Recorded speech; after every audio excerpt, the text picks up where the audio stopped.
పసిపాప మనసున్న ప్రతి మనిషిలోనూ పరమాత్ముడున్నాడని, వాడు పరిశుద్ధుడవుతాడని, గోళీల ఆటల్లో కొండంత సత్యం చాటావు ఓ సాయి, మమ్ము సాకావు మా సాయి.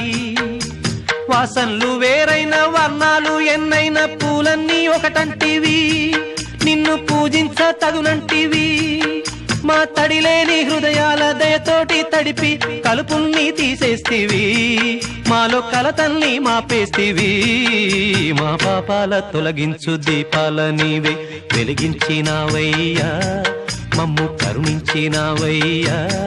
జన్మ జన్మాల పుణ్యాల పంటల్లే నిన్ను దర్శించినామయ్యా, మేము తరించినామయ్యా.